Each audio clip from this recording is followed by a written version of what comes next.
Nuestro Código Civil, por favor.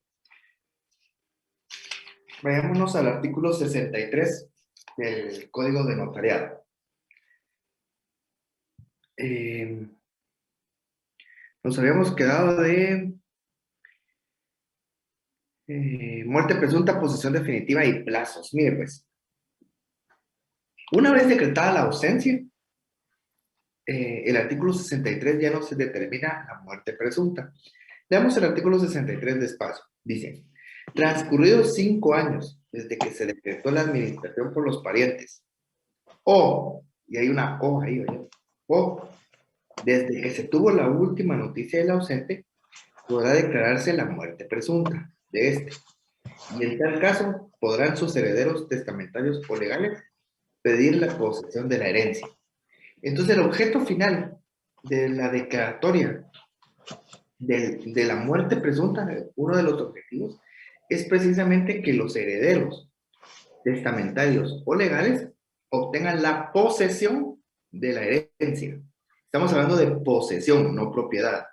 Es decir, que ya puedan utilizar los bienes inmuebles, pero nunca en calidad de propiedad, sino en calidad de posesionarios. Por eso la ley habla de la posesión. En el artículo 64 está regulado cuáles son los plazos para decretar la muerte presunta en ausencias determinadas. Es decir, podrá asimismo declararse la muerte presunta, literal A, de la persona que desapareciere durante una guerra en que haya tomado parte o se hubiera encontrado en la zona de operaciones cuando haya transcurrido un año determinada la guerra sin que se tenga noticia de ella. Es decir, para decretar la muerte presunta esa, no se necesita establecer el plazo de los 5 años que nos establece el artículo 63, sino que se reduce al plazo de un año. Literal B, de la persona que se hubiera encontrado a bordo de un buque náufrago o al verificarse un accidente de aviación, cuando haya transcurrido un año desde su desaparición. Es decir, nuevamente, una persona no debe de esperar los 5 años para iniciar el proceso de muerte presunta, aunque se declare la ausencia, no se debe de esperar esos 5 años, únicamente es un año. Y la literal C, de la persona cuyo cadáver no haya sido encontrado y hubiera desaparecido por causas de explosión, incendio, terremoto, derrumbe, inundación u otro siniestro. En este caso, en literal C, no existe plazo.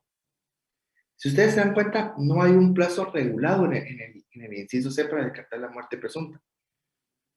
Entonces, ¿qué plazo utilizamos? ¿Será que utilizamos el de los 5 años o se puede hacer de forma inmediata? ¿Qué le dice a usted su lógica? A ver, alguien que me diga.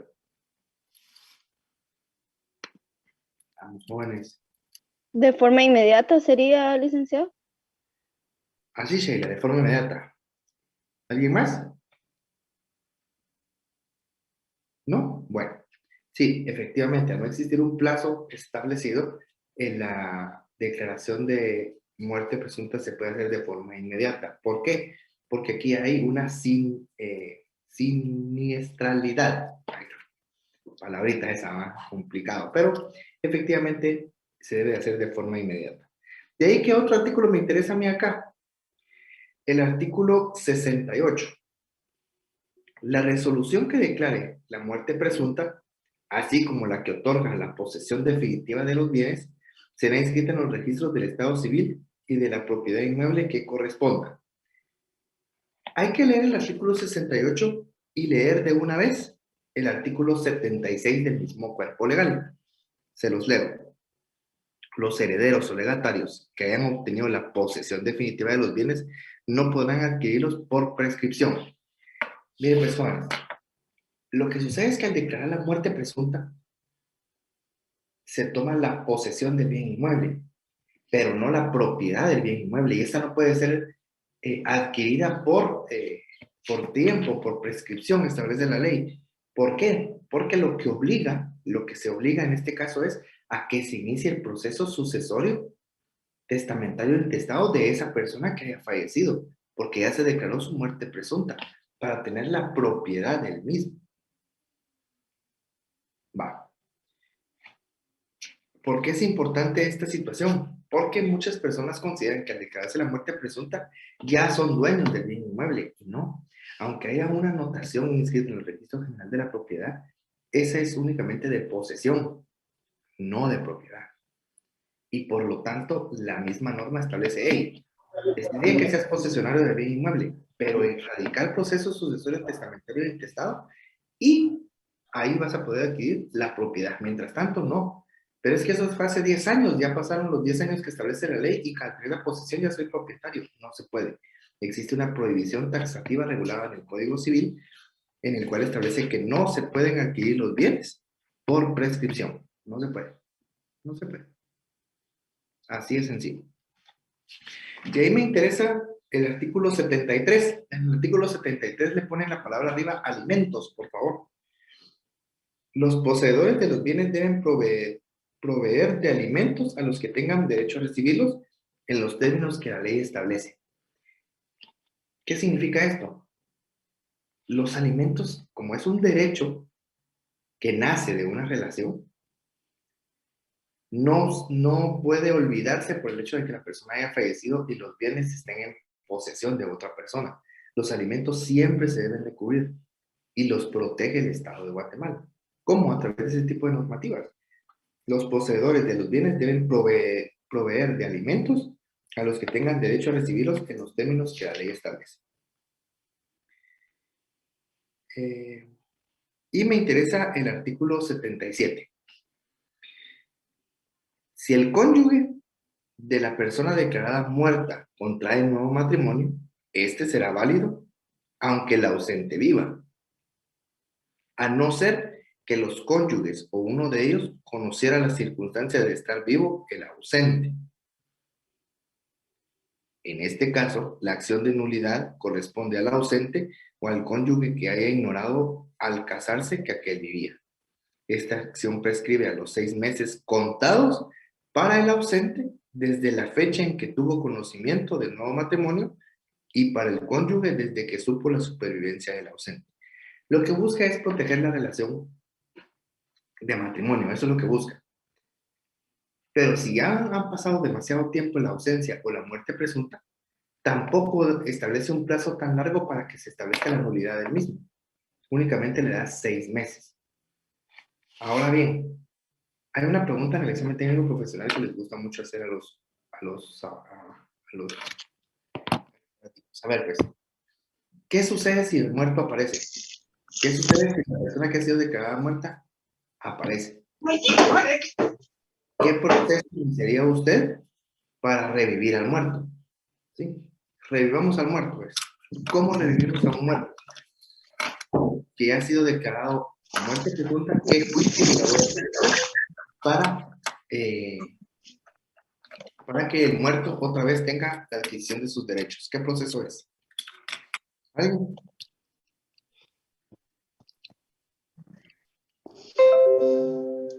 Revivamos al muerto, pues. No lo revivimos. Lo mantenemos ahí muerto, pobrecito. Pobrecito. Lo vamos a mantener muerto entonces. Mire, pues. En este caso, se haría un juicio de jurisdicción voluntaria de recuperación de personalidad. Así se llama este juicio. Un juicio de jurisdicción voluntaria de recuperación de personalidad. Es el único proceso en el cual la persona le hace de conocimiento a un juez de que fue declarado muerto, pero que no está muerto, sino que estaba vivo. No andaba muerto, sino andaba de parranda. Ahí debe de demostrar que él es él. ¿Cómo se demuestra que él es él? Uno firmando la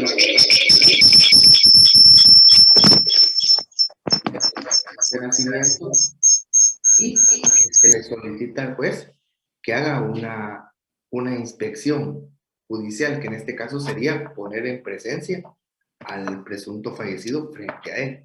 Y con eso se recupera la personalidad, porque recuerde que usted pierde su personalidad cuando fallece. Si usted lee el artículo 1 de su Código Civil, establece lo siguiente: la personalidad civil comienza con el nacimiento y termina con la muerte, ¿ya veo? Usted cuando fallece termina su personalidad, por lo tanto debe recuperar la misma para adquirir derechos y obligaciones que hayan partido de la declaración de muerte presunta. Básicamente, ahí terminaríamos muerte presunta. Realmente no es un tema muy complicado. ¿Por qué? Se habla más de la ausencia que de la muerte presunta, porque la muerte presunta, la sustitución de derechos es la posesión de los bienes inmuebles para obligar a las personas a que radiquen el proceso sucesorio, testamentario o intestado. ¿Estamos claros? ¿Alguna pregunta de la muerte presunta? Hablen ahora o callad para siempre, diría el padre. ¿Estamos bien? Buenos días, Licenciado, disculpe, Sí, dígame. ¿Qué le puedo ayudar? solo una consulta. Por ejemplo, habló usted algo de la posesión definitiva que no podía llegar a ser propiedad por prescripción, Así es. pero mencionó algo del proceso sucesorio. No sé si Sí, lo que escuché mal. sucede es que cuando se ha declarado la muerte presunta, usted tiene la posesión de los bienes inmuebles. Pero para que sean propiedad, o sea, para que puedan ser susceptibles de ser de traslado de dominio, se debe de iniciar el proceso sucesorio testamentario e intestado o intestado por los radicantes del proceso. No lo pueden adquirir por prescripción. No puede ser que como lo adquirió por posesión, entonces ya es mío. No, no es cierto. Solo tiene la posesión. Por eso obliga que se inscriba en el registro general de la propiedad y dice la palabra posesión, porque en el momento en el que se hace una escritura de compraventa, solo se podrían vender derechos de posesión de eso, pero no la propiedad. Y nunca la van a tener a menos de que inicien el proceso sucesorio testamentario intestado. El espíritu de la ley es que busque eso, que haga el proceso sucesorio testamentario intestado. Licenciado, disculpe, y por ejemplo, si se radica el proceso sucesorio y se declara los herederos, ¿qué sucede al aparecer el presunto muerto? Ajá. El que manda muerto. Sí, por ejemplo, que como ya prácticamente ya la propiedad ya no le corresponde porque ya se radicó un proceso sucesorio. Leamos el artículo 75 de su Código Civil si gusta. Se lo leo.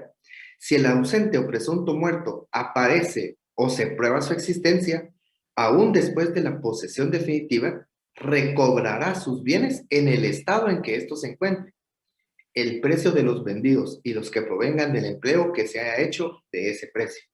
Es decir, recupera todo.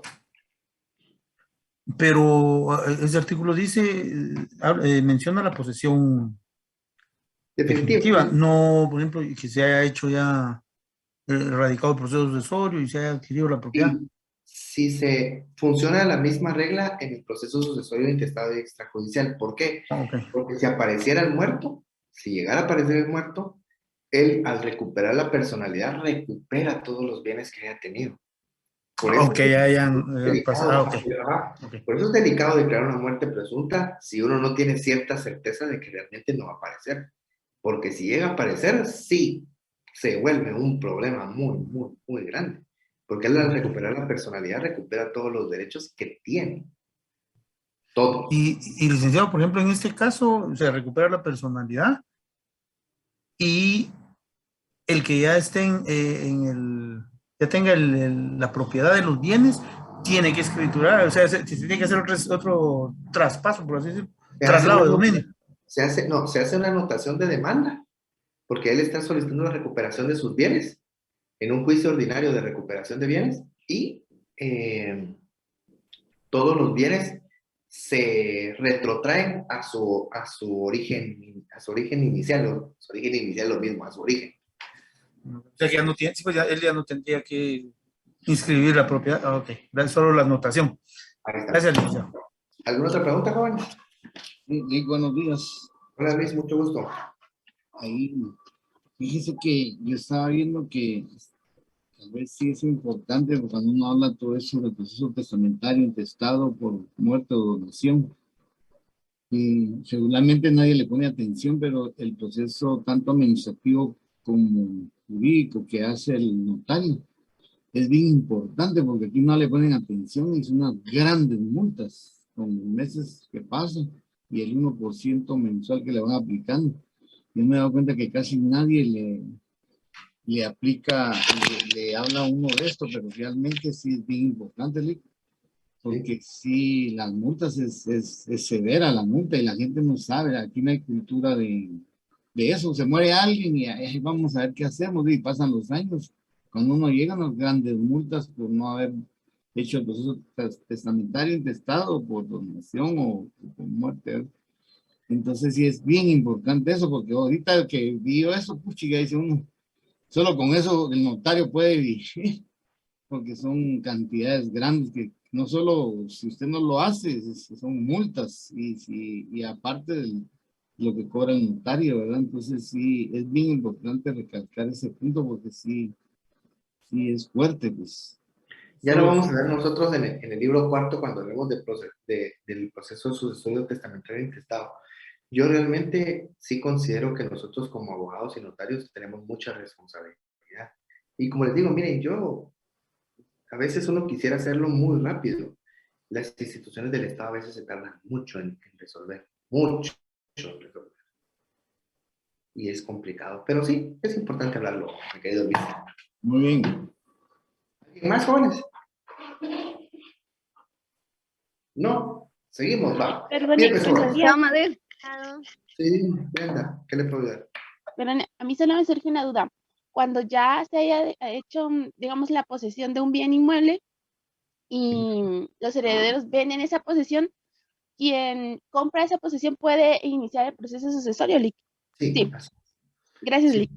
sí lo puede ir, sí lo puede hacer. Porque el proceso de sucesión intestado lo puede iniciar cualquier persona interesada. Dígame, ¿que tiene levantado la mano ahí? Katy. No. Soy yo, licenciado, buenos días. Hola, ¿qué tal? Una ¿Cómo estás? consulta, por ejemplo, cuando ya tienen la posesión de los bienes, pero no inician, ¿cuál es el plazo en el que ellos deben iniciar el proceso 6 sucesorio? meses. 6 meses. 6 meses. Sería el del Establece la ley. artículo 78, creo que fue que vimos. Ah, ya. Sí, son 6 meses. Mire, no sé si tiene. Creo que su código de en notariado ven eso en el proceso de jurisdicción voluntaria de los procesos. Yo solo miro someramente, pero quiero ver si traigo mi código de notariado. Sí. El código de notariado establece la multa de los 6 meses. Creo que está en la ley que regula el proceso de aviso, de registro de procesos sucesorios. Creo que está el fundamento legal. Pero la no ley de tengo. herencias, delegados y donaciones. En la ahí ley de está, herencia, en la ley de herencia, legados y donaciones se establece el plazo de 6 meses para como el radicar. artículo 6 o 7, si no estoy mal. No lo tengo yo ahorita en este sentido, pero ya veo que ahí está. Pero sí, Es que la ley, y ahí en el artículo 5 o 6 lo va a encontrar acá. Muchas gracias, licenciado. Ok, Edgar, dígame, ¿qué le puedo ayudar? Licenciado, buenos días. Muy bien, En el César. caso, por ejemplo, el muerte presunta, ya se vendió, digamos, un inmueble y aparece el muerto, digamos. ¿Qué se puede hacer ahí, Lick? Artículo 75 otra vez, Edgar. Si el ausente o presunto muerto aparece o se prueba su existencia aún después de la posesión definitiva, recobrará sus bienes en el estado en que estos se encuentren. El precio de los vendidos, dice. Entonces tiene que recuperar el precio de los vendidos. Recuérdese que ese precio es el que está establecido en la escritura pública. Por eso es importante a veces colocar los precios que son. O sea que ahí puede... Espérame, Edgar. Es que silencia a todos, pero abran su micrófono y como tú. Ahí está. O sea que él puede reclamar el precio el inmueble que se haya vendido, digamos. Sí, pero el que aparezca en la escritura pública. O se me surge la duda, por ejemplo, él no puede reclamar la nulidad de esa venta. Depende si le conviene o no le conviene. Ahí va a depender mucho del caso específico. Si le conviene la venta porque es una cantidad grande de dinero y a él no le interesaba el inmueble, no tiene por qué reclamarlo. Ahora, si el bien inmueble le conviene a él, entonces debe de pedir la restitución de las cosas y entonces se hace la anotación en el registro general de la propiedad y todo se retrotrae, pero no es nulo ni anulable porque el negocio jurídico se llevó a cabo con todas las reglas establecidas, porque en ese momento estaba muerto cuando se hizo la compraventa. Entonces la nulidad y la anulabilidad no caben ahí. Gracias, licenciado. A la orden. ¿Alguien más? Edgar, solo bájeme la mano, Edgar, para que si no haya mano levantada. Gracias. ¿Alguien más, Juárez? No. Pues mire, pues, Licenciado, sí, dígame. licenciado, buenos días. Solamente le quería consultar el proceso para hacer esta recuperación de personalidad en asuntos de jurisdicción voluntaria, como usted nos indicó. No, la ley no establece un procedimiento específico, es por, valga la redundancia, es por analogía, entonces que se aplica, No, o no es cómo es que, problema. porque yo no encontré ninguna regulación legal de cómo hacer para que se revoque, digamos, o se lleve un juicio de jurisdicción voluntaria para hacer la recuperación de personalidad. A ver, ¿qué juicios son los juicios de jurisdicción voluntaria? Sheila? Aquellos en los que no hay que. No hay litis, licenciado, que no hay controversia entre partes determinadas. Así es, exactamente. En una recuperación de personalidad, ¿a quién está demandando usted? No, a nadie, ahí no habría. Por eso es que se No. por eso es de jurisdicción voluntaria, porque si fuera un juicio ordinario, usted tiene que demandar a alguien, pero aquí no está demandando usted a nadie, usted está solicitando la recuperación de su personalidad por usted mismo, su mí mismo con su mí mismo. Entiendo. Licenciado, Gracias, licenciado. licenciado, ¿Sí, Brian? siempre agradecerle a usted sus conocimientos. Por lo menos yo no escuché que me hayan hablado en clase de un juicio de recuperación de personalidad, ¿verdad? No sé si de repente el resto de los compañeros lo escucharon alguna vez, pero yo creo que pues pasé de noche en esa parte y pues ahora aprender esto pues es buenísimo, ¿verdad? Y pues agradecerle entonces. Siempre sus conocimientos. Cobren bien cuando lo hagan, yo cobré muy bien cuando lo hice. Eso sí Entonces, sería buenísimo dedicarse a lo que realmente. cuando cobren, ahí se acuerdan de mí, va. El Lic Madrid fue el que me enseñó a hacer esta vaina, le voy a llevar aunque sea su chocolate. No, jóvenes, miren, uno cobra por lo que sabe, o sea, realmente, y yo no sé cobrar, mire, yo por eso tengo personas a mi alrededor, porque yo no sé cobrar, yo tengo un déficit para cobrar, yo cobro muy barato, extremadamente barato, y las compañeras que trabajan conmigo se enojan porque me dicen, no, Gonzalo, no sea así, me dice, usted le costó, ¿Dónde usted está su oficina, Lick, para visitarlo? ahí en la 12 calle. ¿Sabes dónde estoy yo? A 2 cuadras del Arco de Correos estoy yo, en el edificio Ermita, cuarto nivel, oficina 46. Lo vamos a tomar en cuenta entonces. Yo soy, pero he aprendido, en la litigada aprende uno. Uno se vuelve abogado litigando y se vuelve notario escriturando, pero también se vuelve abogado y es algo que yo los invito. No tengan pena cuando cometan errores, no tengan miedo de cometer errores. Todos los cometemos, ¿sí? No hagan cosas ilegales, pues, pero cometer errores o arriesgarse es importante en esta carrera. No tengan miedo, métanse. La profesión de abogado y notario es tan linda, miren, tan bendecida, tan... A mí me ha dado lo mejor del mundo, me ha hecho conocer gente buena. Amen su profesión. Neri, dígame, ¿qué le puedo dar? Neri Hernández tiene la mano levantada. ¿No? Buenos días, licenciado. Buenos días, Neri. Licenciado, con lo que hablaba el compañero de los impuestos y los problemas que conlleva eso, está en la ley de herencias y legados, ley sobre impuesto de herencias, legados y donaciones, en el artículo 37. Ok, Ahí está. perfecto. Muchísimas gracias, Neri.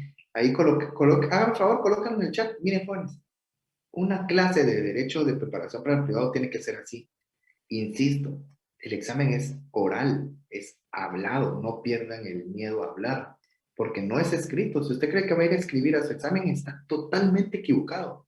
Déjeme que lo quite del sueño. ¿Y cómo puede practicar? Practique aquí conmigo o practique en su espejo. Miren, yo sé que sus papás van a pensar que están locos, y es mejor que piensen que están locos, pero van a ganar un examen técnico profesional. Vuélvase un poco loco estudiando esto. Yo me volví loco. Yo digo que mi mamá había pensado que estaba loco. Porque yo me pasaba en la noche. Caminaba y me ponía a hablar con una pared. Tenía puesto sobre, se los juro por Dios, no es broma, en la taza del baño, yo sentado y enfrente tenía mi juicio ordinario porque a mí no se me quedaban las fases del juicio ordinario. Entonces en ese momento de concentración extrema leía el juicio ordinario y se me quedaba. Pensarán que es loco, pareciera que es chiste. Hágalo, hágalo. Cuando abra su carro y prenda la llave del carro, ponga sobre su bocina ponga clases de juicios, y ahí están los 5 juicios. Apréndaselo, vuélvase loco. Pero cuando sea profesional, cuando litigue, cuando le digan qué tal y cómo está, se va a recordar de eso. Yo por eso insisto, ¿por qué llora el estudiante sancarlista? Porque solo el estudiante sancarlista sabe lo que sufrió. Pero no es excusa de decir, es que tengo trabajo y por eso no me meto al examen técnico profesional. Es que mire, yo tengo un hijo y no me meto al examen técnico profesional. Y entonces todos los demás todos los que ya se graduaron, ¿qué? ¿Son mejores que usted? No, entonces métase. Métase. Eri, dígame, ¿qué le puedo ayudar?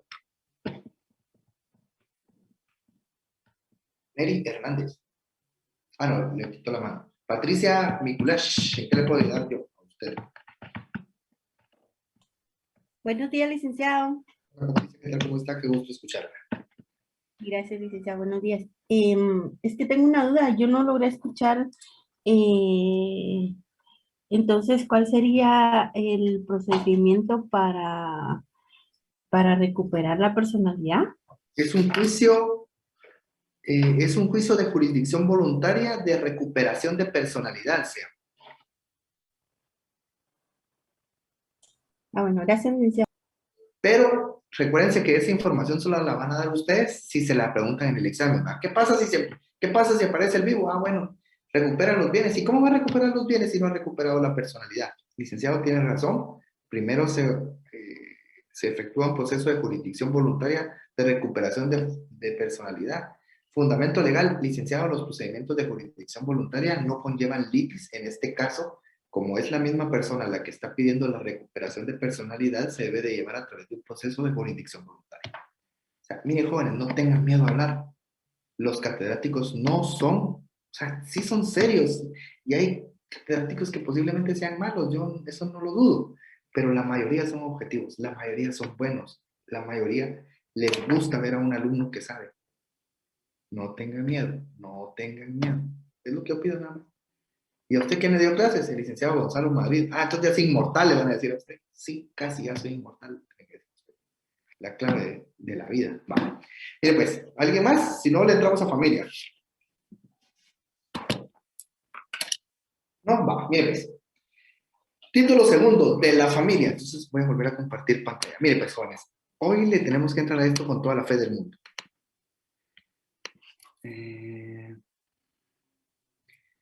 Quiero que leamos para empezar. Saquen su constitución. Y no sé si le contesté bien, Patricia. Si me puede hacer favor de bajarme la mano, se lo agradecería mucho. Leamos el preámbulo. Mire pues. Del preámbulo de la Constitución a mí me interesa lo siguiente. Nosotros, los representantes del pueblo de Guatemala, electos libre y democráticamente, reunidos en la Asamblea Nacional Constituyente, con el fin de organizar jurídica y políticamente al Estado, afirmando la primacía de la persona humana como sujeto y fin del orden social, reconociendo, eso es lo que me interesa, reconociendo a la familia como génesis primario y fundamental de los valores espirituales y morales de la sociedad. Otra vez, reconociendo a la familia como génesis primario y fundamental de los valores espirituales y morales de la sociedad. Vayámonos al artículo 47 de la Constitución Política de la República, por favor.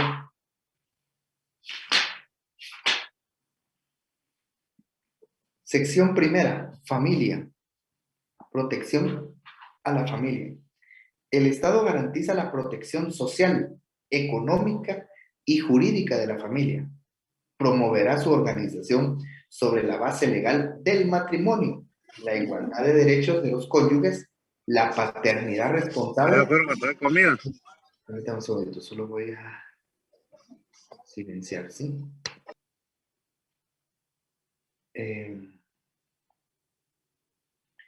La igualdad de derechos de los cónyuges, la paternidad responsable y el derecho de las personas a decidir libremente el número y espaciamiento de sus hijos. El número y espaciamiento de sus hijos. Artículo 49. El matrimonio podrá ser autorizado por los alcaldes, concejales, notarios en ejercicio y ministros de culto facultados por la autoridad administrativa correspondiente. Ahorita solo los leímos, no los estoy explicando. A esta fase del derecho civil, derecho de familia, es una de las fases más bonitas que tiene todo el estudio del examen técnico profesional, y es el matrimonio. La definición, para empezar a hablar del matrimonio, tenemos que entender lo siguiente, ¿sí? Primero, el matrimonio y los criterios o naturaleza propia del matrimonio. Existen 3 clases de criterios o naturalezas. Está el criterio o naturaleza contractual.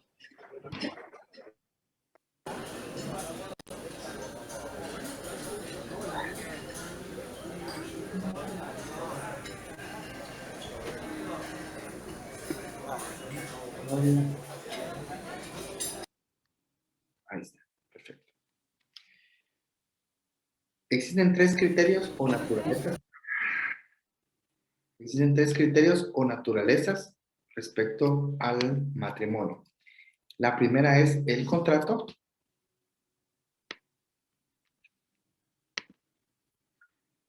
La segunda es un negocio jurídico mixto, el matrimonio como un negocio jurídico mixto. Y la tercera es como una institución social. Otra vez, el matrimonio tiene 3 clases de naturalezas jurídicas: el contrato, el negocio jurídico mixto y la institución social. ¿Por qué es importante estudiar este tipo de situaciones? La pregunta en el examen técnico profesional es la siguiente: ¿cuál es el criterio del matrimonio y cuál sigue la de Guatemala? Va. Empecemos a estudiar cada una de ellas. El criterio de naturaleza contractual. Esto no es mío, esto nace del libro de César Brañas, parafraseado con 2 tesis de la Universidad de San Carlos de Guatemala, pero me gustó mucho. Contrato. Una modalidad de la teoría contractual ve el matrimonio no un contrato corriente, sino un contrato de adhesión, toda vez que los consortes no son libres.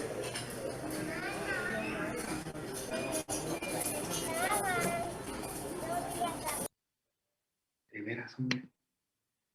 No sé quién es.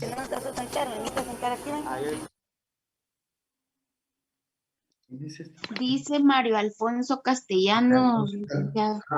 Ok. Marito, yo conozco a Marito. Vamos a pedir a Marito que por favor vea lo de su audio ahí. Regresemos otra vez. Contrato. Una modalidad de la teoría contractual ve en el matrimonio no un contrato corriente, sino un contrato de adhesión. Mire, pues, hágame favor, busque en su código civil la definición de contrato. Vamos, pues, van a buscarlo. Si yo me encuentro el primero. ¿Es el artículo 1517, licenciado? Ahí está. Léamelo. Ahora le digo.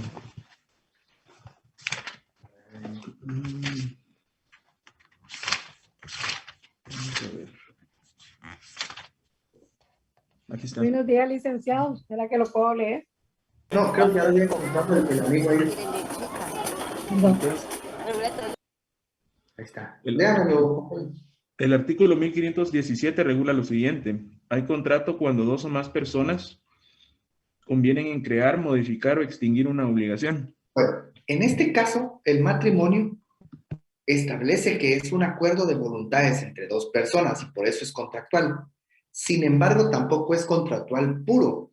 Esta teoría indica que es un contrato de adhesión toda vez que los consortes, o sea, los esposos, no son libres para estipular derechos y obligaciones distintos de aquellos que imperativamente determina la ley. Es decir, cuando usted se casa no solo es un acuerdo de voluntades, sino que además usted no tiene derecho a escoger sus derechos y obligaciones porque ya los establece la propia norma. En el caso del matrimonio se estima que por razones de interés público el Estado impone el régimen legal del mismo. Es decir, el matrimonio está regulado bajo una normativa legal.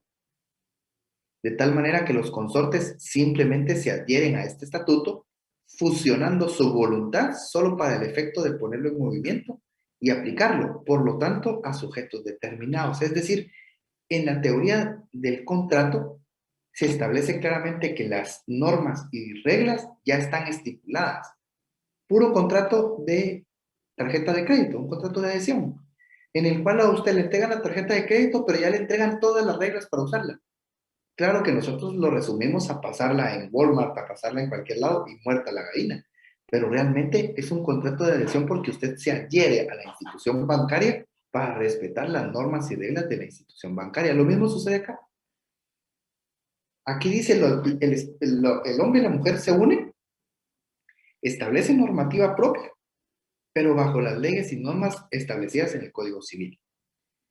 Esta opinión, si bien interesante y atractiva, no resiste las críticas que se han hecho a la tesis contractual, toda vez que, en efecto, sería de todas maneras considerar el matrimonio como un contrato cuando probado está que su esencia no puede descansar en el ámbito de lo contractual, y menos aún en una forma de contrato que se basa en la exteriorización de la voluntad de una de las partes previamente a la formalización del mismo mediante la voluntad de otra. Es decir,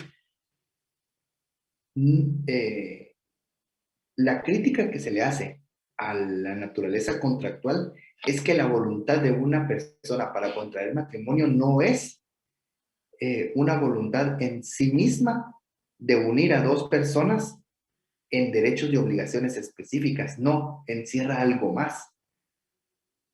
Encierra amor, respeto, el ánimo de permanencia, que no puede ser establecido en un contrato, porque no se puede ver y no se puede tocar, solo se siente. Esa es la crítica principal del contrato. ¿Que reúne todos los requisitos para hacer un contrato? Sí, hay acuerdo de voluntades, hay derechos, hay obligaciones, totalmente de acuerdo. Pero la voluntad, o sea, el sometimiento de la voluntad de las dos personas, no es para adquirir derechos y obligaciones, encierra algo más. El amor, el derecho de estar juntos, todas las cosas románticas que usted quiera ver en un matrimonio, nacen ahí. El segundo criterio o naturaleza del matrimonio es el negocio jurídico mixto. Como les digo, esto no es mío, esto es de una tesis que yo leí, pero me gustó mucho la forma en la que esta tesis, él defiende su punto. Determinamos esto, negocio jurídico mixto. Se distinguen en el derecho los actos jurídicos privados, los actos jurídicos públicos y los actos jurídicos mixtos. Los primeros se realizan por la intervención exclusiva de los particulares. Una intervención exclusiva de los particulares es un contrato.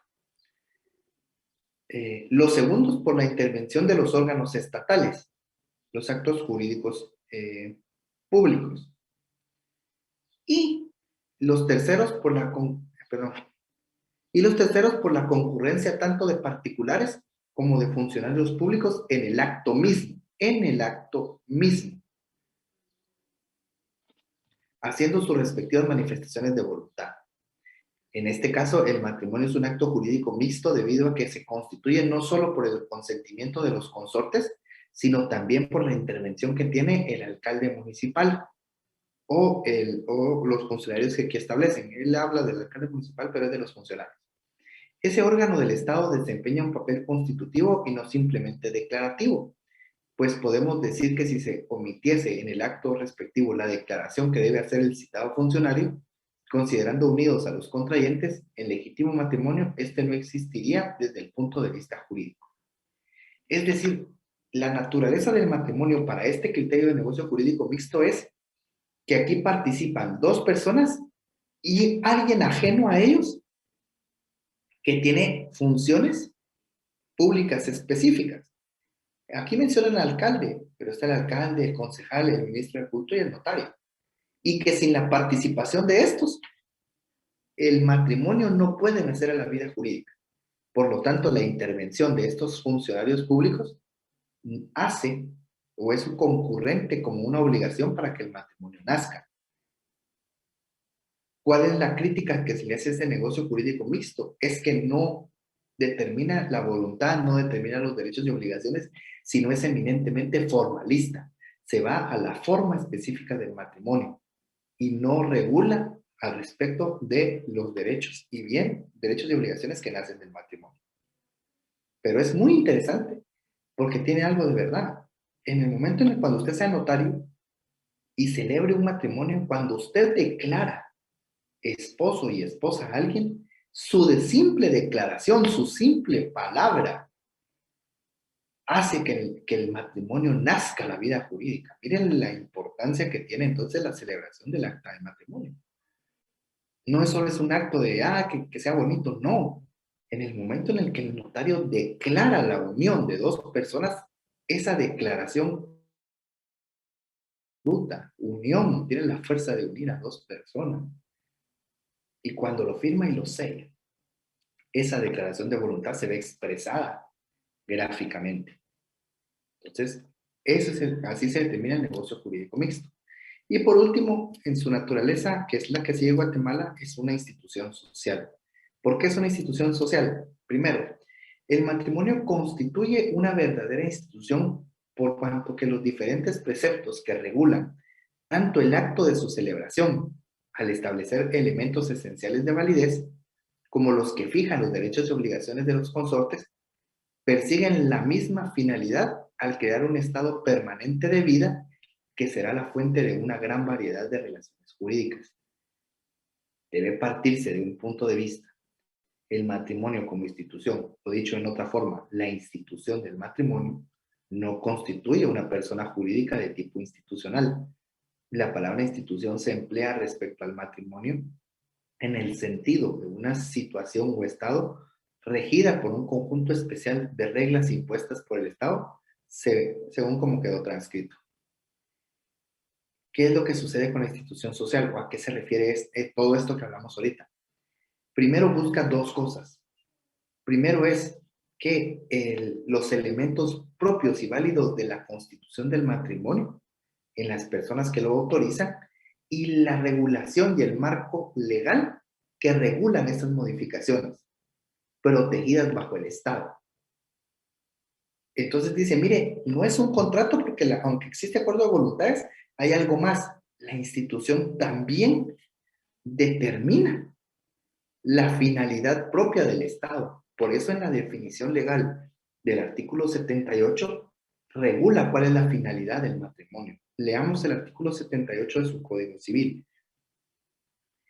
El matrimonio es una institución social por la que un hombre y una mujer se unen legalmente con ánimo de permanencia y con el fin de vivir juntos, procrear, alimentar y educar a sus hijos y auxiliarse entre sí.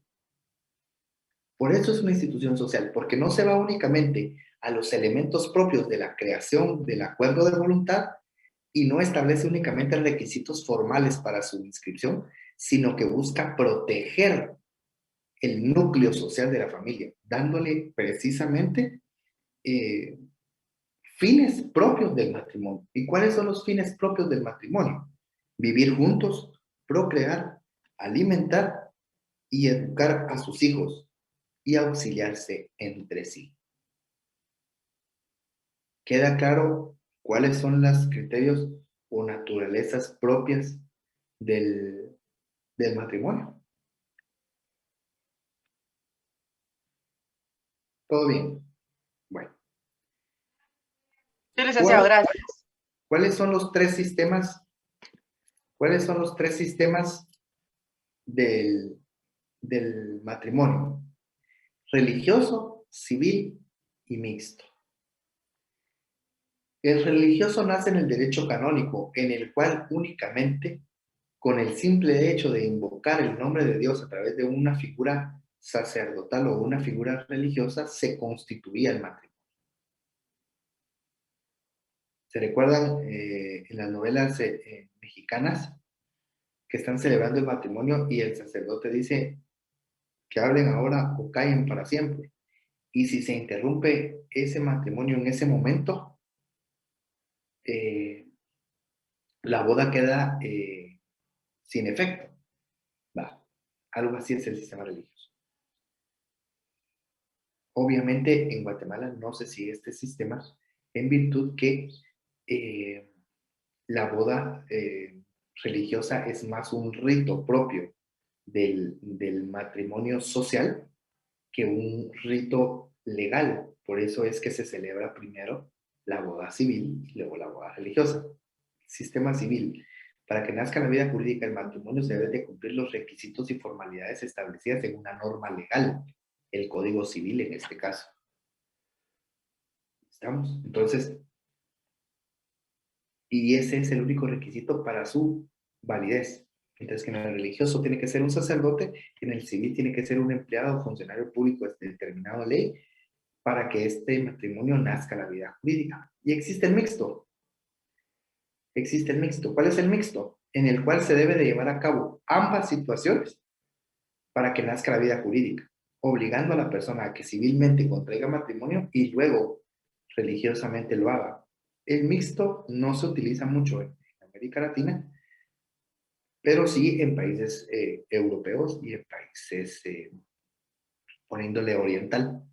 Ellos sí tienen que celebrar el matrimonio en ambas fases. Guatemala sigue la civil, está regulado en el artículo 79 de su Código de Notariado. El matrimonio se funda en la igualdad de derechos y obligaciones de ambos cónyuges, y en su celebración deben cumplirse todos los requisitos y llenarse las formalidades que exige este código para su validez.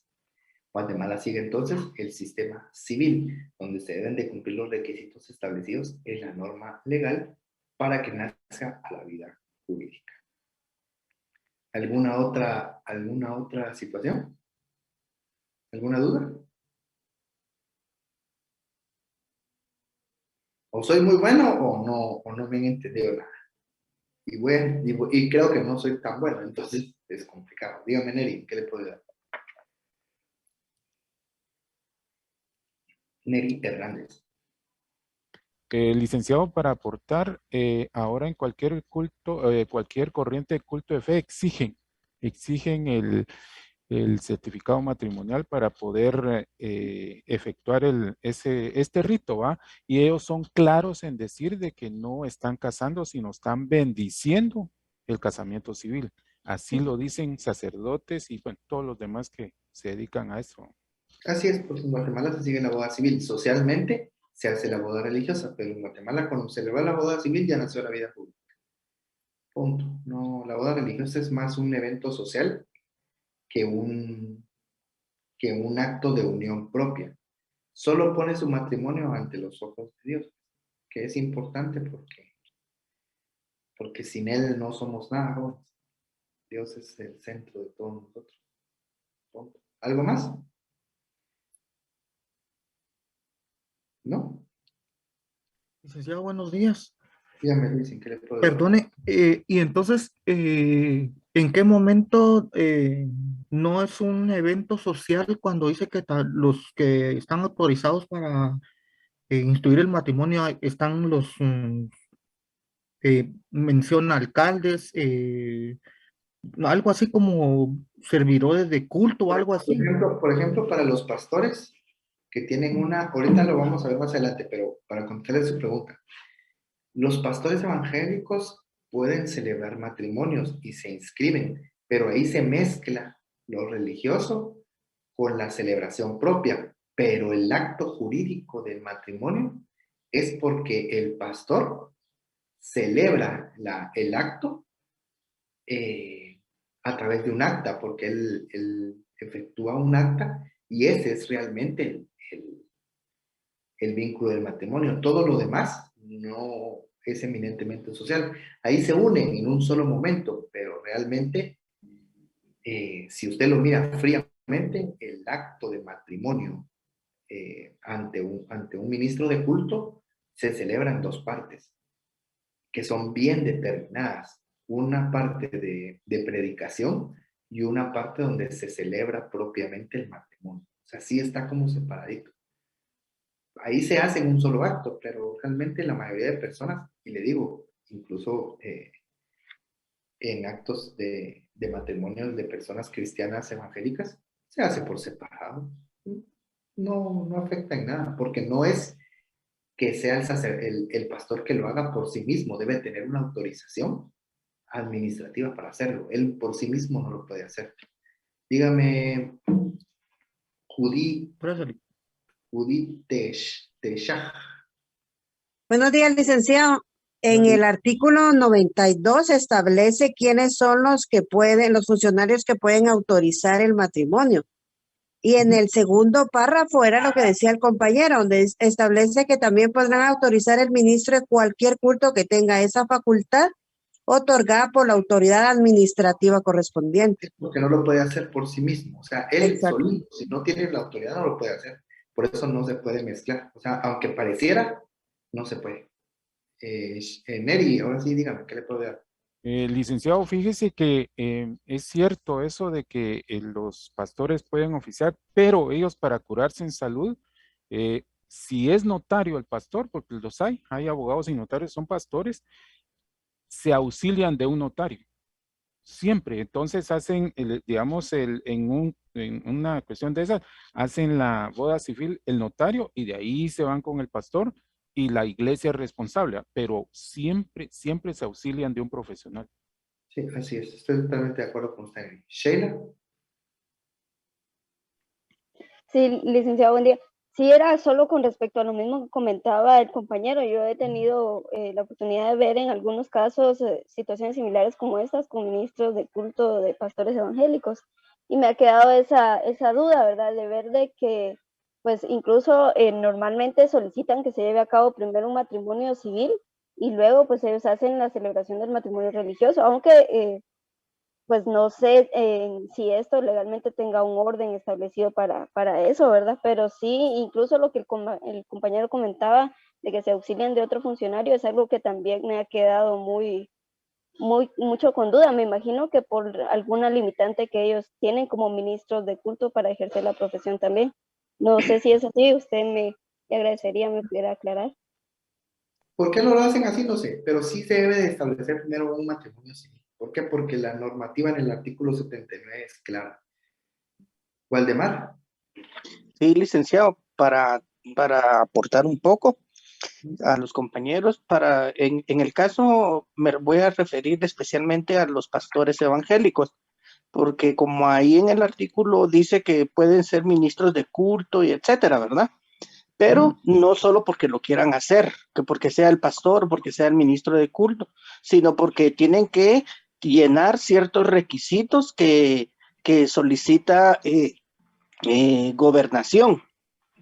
Entonces, tienen que sacar, como por decir así, un curso y ahí los evalúan, entonces ya les pueden dar el permiso donde les autorizan poder celebrar los matrimonios civiles, no solo porque sea padres, porque sea pastor, sino porque tienen que cumplir ciertos requisitos que gobernación solicita, solamente. Ahí estamos, Waldemar, totalmente de acuerdo. Katy, dígame, ¿qué le puedo dar? Solo como para aportar y responderle a la compañera, pues ellos sí, como dijo el compañero, sí tienen ciertos requisitos que llenar, igual a nosotros, los notarios, el mismo, aunque sea un pastor y sea notario, no lo puede ejercer porque lo imposibilita el artículo, tal como lo establece el artículo 2 del Código Notariado, donde determina no debe ser del estado seglar, es decir, que no debe ser ministro para poder ejercer el notariado. Entonces eso siento yo que es lo que la compañera estaba preguntando y esa sería como la respuesta, tal vez por eso no pueden ejercer y ser notarios al mismo tiempo. Si el pastor es notario, tiene impedimento, pero fíjese, Katy, que lo que sucede es que no hemos llegado hasta allá, pero les voy a adelantar algo. Si pueden buscar ustedes el decreto 263-85. 263-85. Voy a ver si lo puedo encontrar yo acá. Creo que es un acuerdo ministerial. A ver. 263-85. Lo que pasa es que nos estamos adelantando, pero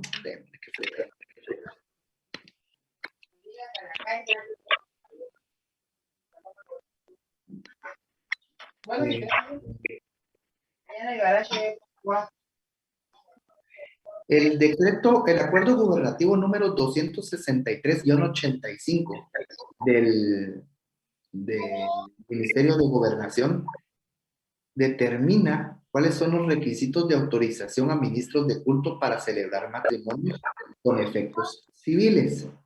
Entonces, búsquenlo. Es el acuerdo gubernativo 263-85. Ahí están los requisitos que se debe tener para que un ministro de culto tenga las formalidades para poder llevar a cabo un matrimonio.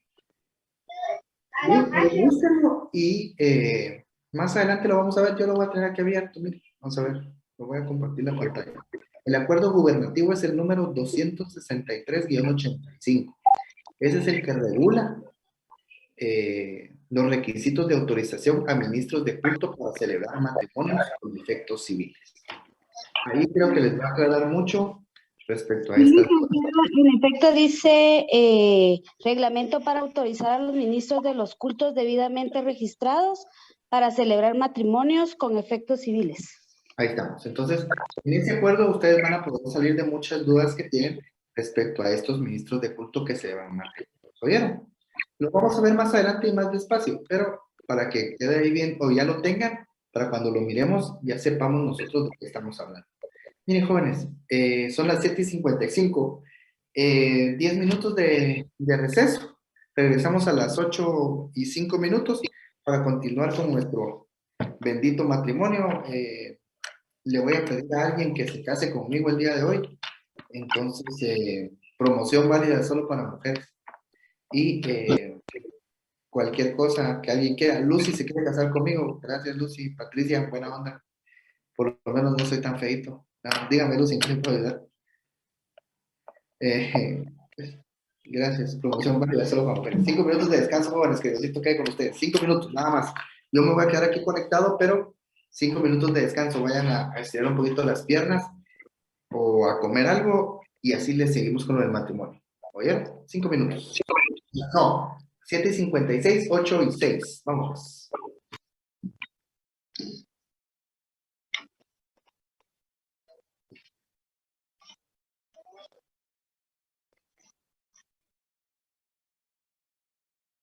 No le va a alegar mucho que esa gente se pone en su papel todo, bueno, entonces no vengo.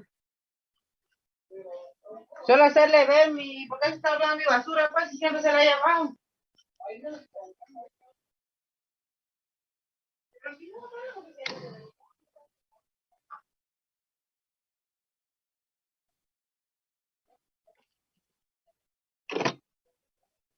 Carolina Lucas, micrófono. Micrófonos.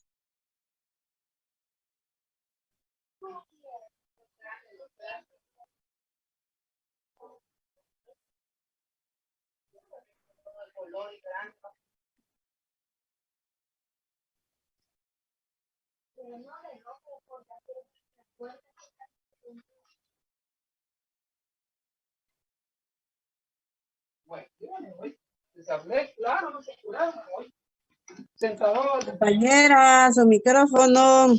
Carolina Lucas. No, mira, no voy a ver.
Bueno.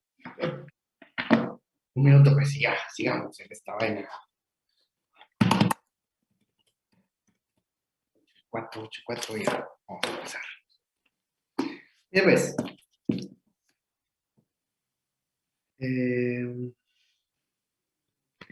Fíjense ustedes que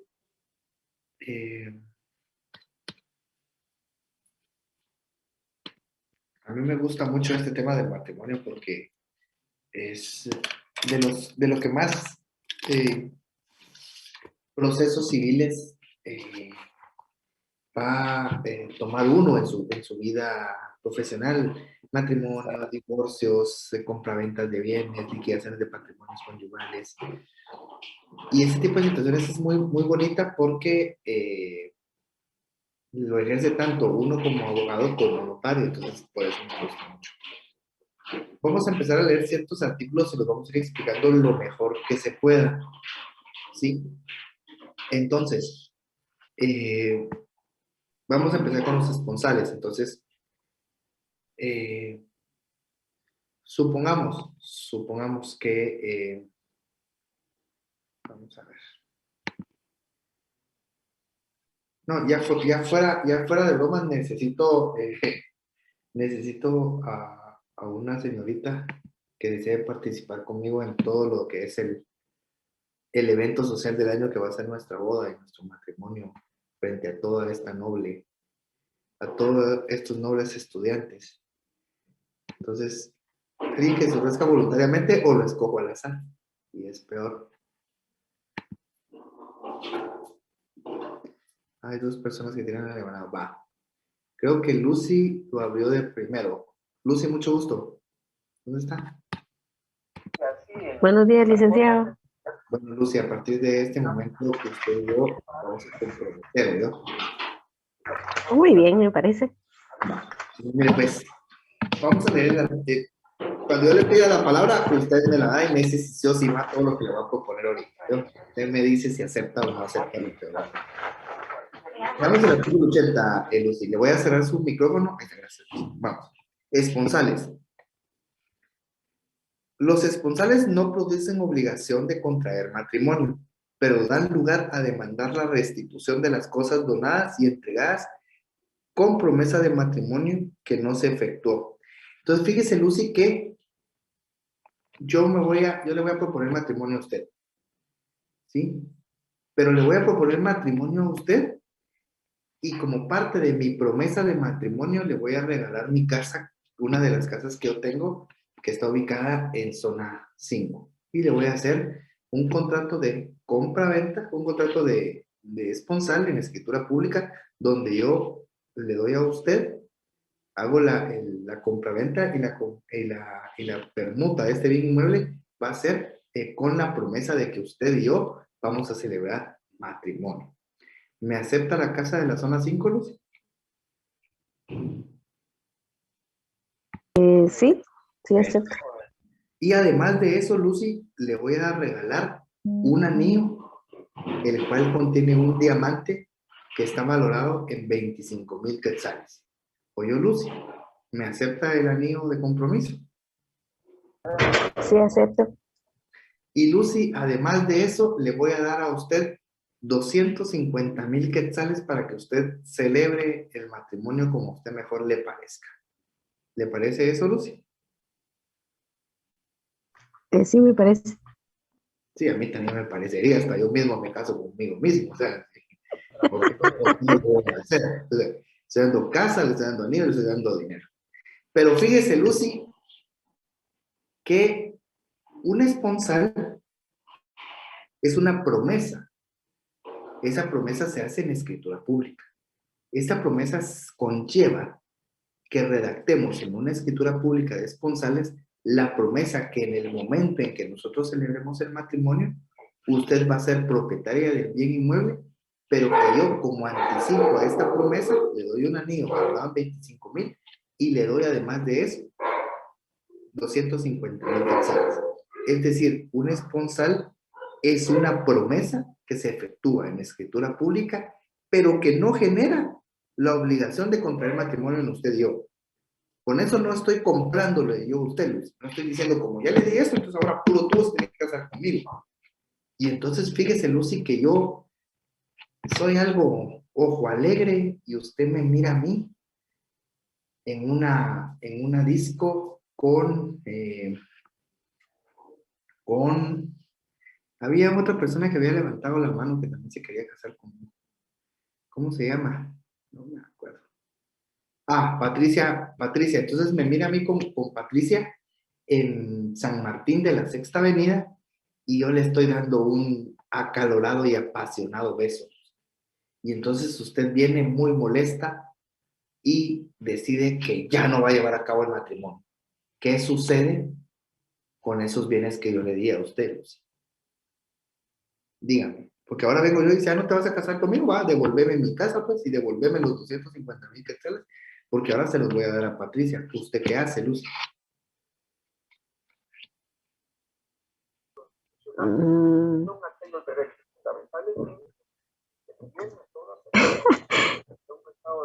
Ahora se lo estoy pidiendo, porque bueno, no nos vamos a casar, devuélvamelo. Ya no se los devuelvo. Me los devolvería, exactamente. ¿Por qué no me los devolvería? Porque usted dice, mira, me fuiste vos infiel y encima de todo eso no me lo da. Pero yo soy un perfecto desgraciado, Luz. Y entonces voy a contratar a un abogado que está acá dentro de esta clase. ¿Quién quiere ser el abogado del diablo el día de hoy? Tiene que ser varón. ¿Alguien que quiere Yo, ser? licenciado. Muy bien, Felipe. Felipe, usted va a ser el abogado del diablo el día de hoy, ¿no? Felipe, fíjese que yo le voy a contar el caso.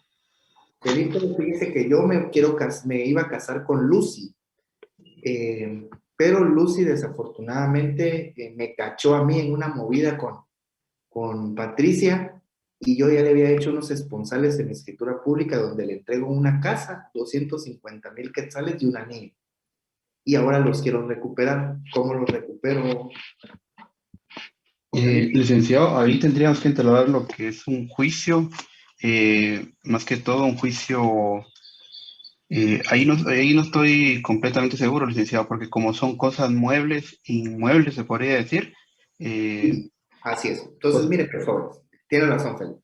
Les voy a explicar. En este caso, yo a Lucy le entregué 3 clases de bienes. Un bien inmueble, un bien inmueble y dinero. 3 cosas le entregué yo a Lucy. Si yo quisiera recuperar el bien inmueble, eso se hace a través de un juicio ordinario de restitución de bienes inmuebles. Esa es la denominación.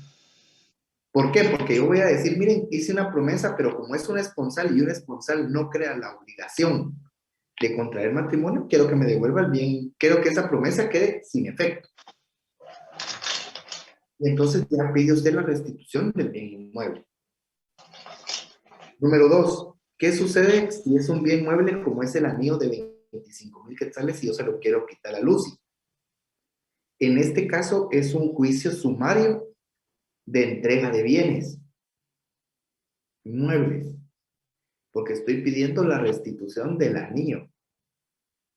Y quiero que me regrese el anillo porque se lo voy a dar a Patricia, porque así de desgraciado soy. Todavía le coloqué en el anillo, mi amor será por siempre, le puse en el anillo. Soy un perfecto. Soy un perfecto. Perdone, dijo juicio sumario de qué, perdón. De entrega de bienes muebles. Gracias. Y si es dinero, como es una cantidad líquida y exigible de devolución, es un juicio ejecutivo, pero no en la vía de apremio, sino es un juicio ejecutivo normal. ¿Queda claro? Hoy en Guatemala, esta clase de promesas es muy raro que se dé. Aún se da cuando son familias que tienen muchísimo dinero y existen muchos bienes de por medio y existen situaciones que son completamente fuera de la dimensión de lo que nosotros normalmente, como simples mortales, podemos verlo. Pero normalmente ya no se llevan a cabo. Esto se jala, este artículo 80 nace casi desde la época colonial, donde a la hora de celebrar un matrimonio se hacían las famosas pedidas de mano, que aún en Guatemala se llevan a cabo. Cuando se pide la mano, en algunos municipios, en algunas aldeas de Guatemala, se llevan Coca-Cola, se llevan Pepsi, se llevan galletas, se llevan chompipe, se llevan vacas, y se hace la pedida. Esos son esponsales. Por eso nace la vida jurídica los esponsales. ¿Por qué? Porque si no se lleva a cabo el matrimonio, de conformidad con la situación, no se acepta el matrimonio, no se acepta la pedida y se devuelven las cosas entregadas. Pero por eso nacen los esponsales. Los esponsales son promesas, pero no generan nunca la obligación de contraer matrimonio. Entonces, Licenciado. sí, dígame, Luz, ¿con quién te...? Luz, ¿verdad? Sí, dígame, Luz. Sí, conmigo. Perdone, ¿habrá algún mínimo? No. No, la verdad es que no, no existe. Ahorita vamos a ver ahora cuándo es... si quieren, dejemos entre paréntesis su preguntita, ¿le parece, Lucy? Que hablemos en un segundito respecto a esos límites, ¿te parece? Claro. Licenciado, una pregunta, y si con esto del anillo no se hizo en escritura pública que fue una promesa, entonces, ¿aún así tendría la obligación de devolverlo? No. Negativo. Oh, gracias. Aquí lo que vale es lo escrito, María José. Así que, no tendría la obligación de devolverlo, pero como Lucy estaba tan enamorada de mí, firmó. Entonces, se la hice a Lucy, ya vio, María José, soy Malo, licenciado. Gracias. Soy terrible. Pero bueno. Licenciado, una pregunta. Buenos días. Buenos días. Mucho gusto. Ángela. Ángela, perdone, digamos, en el caso de los esponsales que usted indicaba en los lugares en el interior, que sí he escuchado, digamos, comentarios donde piden efectivo a la hora de comprometerse. Mientras no haya escritura pública, como usted indicaba anteriormente, eso significa que la persona puede no devolverlo, ¿verdad? Porque no está establecido en la escritura pública los esponsales. Así es, Ángela, por no estar escritos. Sin embargo, la cultura del pueblo indígena tiende a ser muy leal y muy de palabra, entonces ellos no lo aceptan o devuelven. O sea, mire, así debería ser, ¿va? Y si nos vamos a la letra muerta, pues yo soy un desgraciado porque pedíle a Lucy que me lo devolviera. Porque volvemos a lo mismo, no es lo mismo no es lo mismo lo legal que lo ético. No es lo mismo, ¿no? Aunque nos caiga mal, lo legal no es lo justo siempre. Entonces, lo legal es que Lucy me devuelva todo. Lo correcto es que yo no se lo pidiera, ¿va? No solo le fui infiel, sino que además Y yo no se lo devuelvo. y Lucy va a pelear por sus cosas, pues, porque se siente lastimada y herida en su corazón, en sus sentimientos después de lo que yo le hice. Pero realmente un juez va a fallar a mi favor y va a pedir que me devuelvan las cosas porque el amor no tiene nada que ver con la restitución de bienes, nada que ver. ¿Nos parece injusto? Sí, pero es legal. Como es legal, como fue legal en su momento matar judíos por parte de los alemanes. Era legal, injusto pero legal. Por eso es que cuando ustedes lleguen a ser diputados jóvenes, porque no dudo que aquí van a haber algunos que van a ser diputados, nunca olviden que lo legal y lo justo deberían de ir siempre de la mano. ¿Oyeron? Por eso yo los invito a que sean mejores que nosotros, como profesionales. Dígame, Kevin, ¿qué puedo dar? ¿Qué tal? Muy buenos días. Disculpe, solo tengo una pequeña pregunta. ¿Sí me escucha? Sí. Ah, ok. Con respecto a los bienes que usted mencionaba en la promesa con los esponsales, indicó sobre un bien inmueble. Mi pregunta es, ¿este registro se haría, por ejemplo, ellos contraen matrimonio, entonces a partir de ahí iniciaría algún otro tipo de contrato para hacer el registro respectivo o basta únicamente con la escritura de los esponsales para hacer el registro correspondiente del bien inmueble? Solo es pregunta, gracias. Qué buena pregunta, Kevin. Ya vio, Kevin está pensando como abogado. Las preguntas que ustedes me hacen, que me han hecho el día de hoy, son preguntas como abogado, ya su cerebro logró pasar el hecho de ser estudiante a decir, bueno, ¿y entonces qué sucedería con esta situación? Esa es una pregunta de abogado. Mire, Lick, pero es una promesa. ¿Cómo funcionan las promesas de compraventas o las promesas en general? Uno promete algo en un periodo de tiempo y luego de cumplido eso tiene la obligación de escriturar lo que prometió. En este caso, Kevin, las promesas se deben de inscribir en el Registro General de la Propiedad y una vez concluido el periodo para la celebración del matrimonio está la obligación de escriturarle a ella. Entonces se le escrituraría a ella y al momento en que nacen los esponsales hay que hacerlo constar en el acta notarial de matrimonio porque ese bien inmueble, dependiendo del régimen que usted obtenga, o puede pasar a formar parte de la masa matrimonial o no. ¿Estamos bien? Sí, entendido, Lick. Muchas gracias. Ahí estamos. Mire, jóvenes, por eso es importante preguntar. Yo insisto, es una buena pregunta porque dejó de pensar como estudiante y se puso a pensar como abogado. Usted tiene que pensar como abogado, Lick, pero mire, ¿por qué? Por eso cada pregunta que usted me hace a mí es importante. Que hablemos es importante. Dígame, Wagner. Buenos días, Lick. Yeah. Gusto en saludarlo de nuevo. Tengo duda con esto, con lo que usted ahorita estaba explicando exactamente. Cuando se hace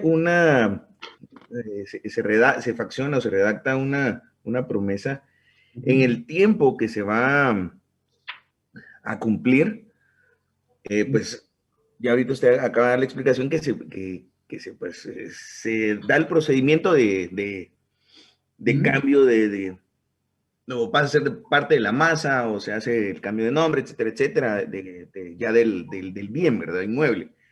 Pero si en su momento esta misma promesa no se cumple, en el ejemplo que usted estaba dando, entonces, en realidad es necesario venir y el juez va a fallar a su favor mientras esa promesa no se llevó a cabo, no fue cumplida al 100% del matrimonio.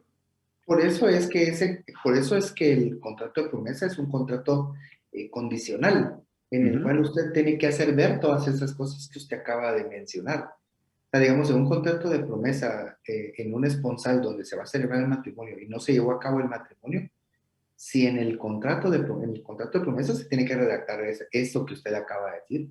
Si no se lleva a cabo el matrimonio, la promesa quedará sin vigencia y no se efectuará la escritura traslativa de dominio y por lo tanto se solicita la cancelación. Y si ella estaba utilizando el bien inmueble, que se salga del bien inmueble y lo voy a empezar a utilizar yo. O sea, por eso es condicional el contrato de promesa. Si usted se va al artículo 1676 de su Código Civil, dice: la promesa unilateral es la estipulación que una persona hace a favor de otra, otorgándole la opción de adquirir una cosa o un derecho en las condiciones pactadas y por el tiempo convenido. La promesa bilateral de contrato 1679 obliga a ambas partes y les da derecho a exigir la celebración del contrato prometido de entero acuerdo con lo estipulado. O sea, se tienen que establecer bien todas las condiciones en el contrato de promesa de un esponsal para que todas esas dudas queden reflejadas. Vuelvo a lo mismo, Wagner. ¿Qué le dice su lógica a la hora de estar redactando un instrumento público? Que esa condición lo debe de poner. Exacto. A eso iba.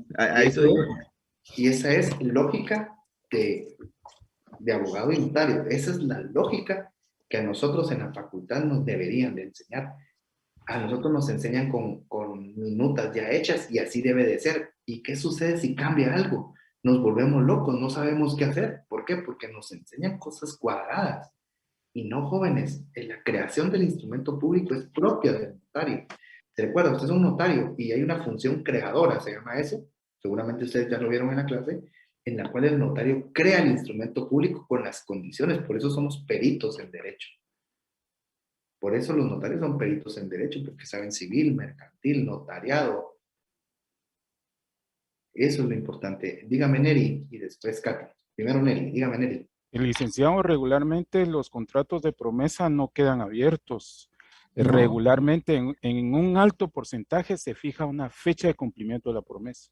Sí, totalmente, Nelly, totalmente. Y es más, si no se establece, el mismo Código Civil nos da un plazo específico, fíjese. Cuando no lo especificamos y digamos que se le pasó al notario a hacer, la propia ley establece plazos específicos establecidos. Volvemos otra vez al 1682. Si no se fijara el plazo convencional, se entenderá que las partes se sujetan al plazo señalado en el artículo anterior, 1681. El plazo en el contrato de promesa no podrá exceder de 2 años si se tratara de bienes inmuebles o derechos reales sobre los mismos y de 1 año si se tratara de otros bienes o prestaciones. O sea, se tiene que establecer. Dígame, Katy, ahora sí. Licenciado, una consulta. ¿Por qué vía se va a tramitar la cancelación de esa promesa? Porque ¿La es qué? extraordinario. ¿La qué? La cancelación de esa promesa. Por ejemplo, si ya se hizo en escritura pública, no se va a celebrar el matrimonio. ¿A través de qué vía se realiza esa cancelación? Ordinario, si es bien inmueble, si es dinero, juicio ejecutivo, y si es bien mueble, sumario de entrega de bienes. Katy. Ok, gracias, Dick. Ahí estamos, Katy. ¿Alguien más había levantado la mano? No, si no seguimos. ¿Quién me hace favor de leerme el artículo 81 de su Código Civil?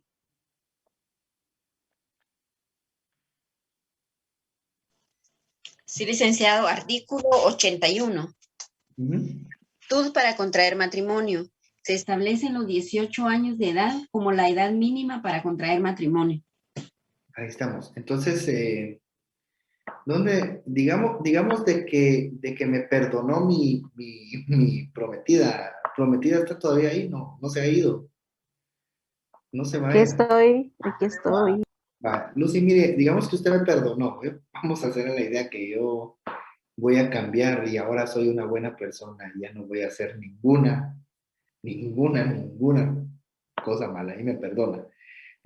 Lucy, ¿usted sí cumple con el requisito de ser mayor de edad? Sí, sí cumplo. Yo también, ya nos podemos casar. Antes la norma regulaba el que se podía casar incluso en menores de edad, se recordarán ustedes, pero eso es absolutamente absurdo. Ya era absurdo, la ley de protección a la niñez y la adolescencia prohíbe ese tipo de situaciones, no es correcto.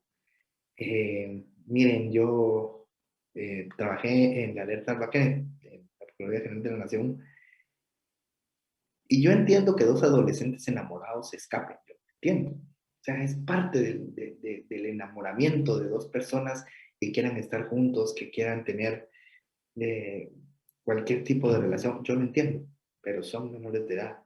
Lo que yo no entiendo es cómo un adulto se puede meter con menor de edad, eso es lo que yo no entiendo. Porque pues existen límites, hasta para la vida todo tiene límites. Todos tenemos límites. Luis Camey, dígame.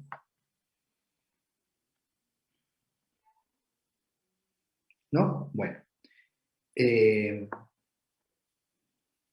me estaba leyendo? Ángela, creo que me estaba leyendo, ¿verdad? Sí, licenciada. Ángela, ¿el 82 está derogado o no? Sí, está derogado, Lic.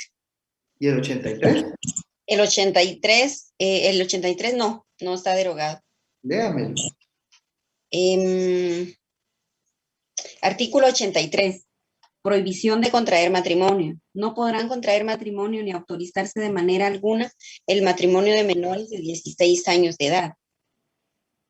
Ya está absolutamente demostrado que no se puede.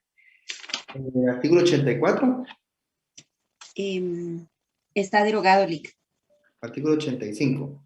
Bueno, el artículo 85 es el mandato, ¿verdad? Sí, matrimonio por poder. Así es. Bueno, fíjese, Lucy, que pusimos una fecha para celebrar el matrimonio, pero yo me tengo que ir del país precisamente 3 días antes de que se celebre el matrimonio. Yo me tengo que salir del país, no puedo estar, usted está muy molesta conmigo porque solo esa fecha quedó para celebrar el matrimonio. Entonces yo le voy a proponer la siguiente solución. ¿Qué tal si ponemos a... ¿Quién quiere? ¿Dónde está el abogado mi abogado del diablo? Tiene que... Yo voy a poner a Felipe de León como mandatario para que se case con usted. Oye, Lucy, ¿lo acepta o no? Sí, sí acepto. Vale, Felipe se va a casar con Lucy, ¿verdad? Pero se va a casar por mandato. ¿Por qué? Leamos el artículo 85, Felipe, por favor. Sí, licenciado. Artículo 85. Matrimonio y por poder. El matrimonio podrá celebrarse por poder. El mandato debe ser especial. Dejémoslo ahí. Expresar la- Espera un segundo. El mandato debe ser especial. El mandato especial está regulado en el artículo 1692 de su Código Civil. Vayámonos al 1692 de su Código Civil, por favor. Se necesita poder especial para donar entre vivos, contraer matrimonio, otorgar capitulaciones matrimonio. Otorgar capitulaciones matrimoniales, pactar. Sí, ya veo. El artículo 85 de 1692 son hermanos. El artículo 80 y el contrato de promesa son hermanos. O sea, usted me va a decir a mí, Analik, vamos demasiado despacio. Si usted ha concatenado cada uno de los artículos con lo que hemos hablado, usted ya lleva más de 1/3 de su Código Civil y no se ha dado ni cuenta. Y eso es lo maravilloso de estudiar la fase privada. Tiene que aprender a intercalar esos artículos. No le tenga miedo a rayar su código. Mire, el mío está hecho a pedazos. No le tenga miedo, ráyelo, manchelo, va a ser su machete. Cuando llegue un cliente, usted saca su Código Civil. Pero si mira al cliente que su Código Civil está en blanco, ¿qué pensará del conocimiento que tiene de usted? A mí no me da pena ir a mis audiencias con mis códigos todos rayados y todos manchados, todos feos, pero lo que vale mi Código Civil, ¡ja! Mi Código Civil vale como $1.000.000. Fácil. Yo he visto códigos civiles comentados que no le llegan al BIM. ¿Por qué? Porque soy creído, y la otra es porque realmente a mí me gusta anotar, me gusta ver qué está pasando. Hágalo usted con su código. Va. Entonces, Felipe, sigamos leyendo entonces, Felipe. Me va a quedar donde dice el mandato debe ser especial. Ajá. Expresar la identificación de la persona con la que debe contraer el matrimonio y contener declaración jurada acerca de las cuestiones que menciona el artículo 93. Ahí dejémosla. Este código, este mandato especial, sí determina qué debe de tener su contenido. Expresar la identificación de la persona con la que está celebrando el matrimonio, pero además una declaración jurada contenida dentro de ese mandato con lo regulado en el artículo 93 del código. Ahorita nos vamos al artículo 93. Saúl, dígame, ¿qué le puedo dar? ¿Perdón? Buenos días. Dígame, Por ejemplo, el artículo 83 que indica prohibición de contraer matrimonio. No podrán contraer matrimonio ni autorizarse de manera alguna el matrimonio de menores de 16 años de edad. Y si fuera por algo realmente a fuerza mayor. No se puede.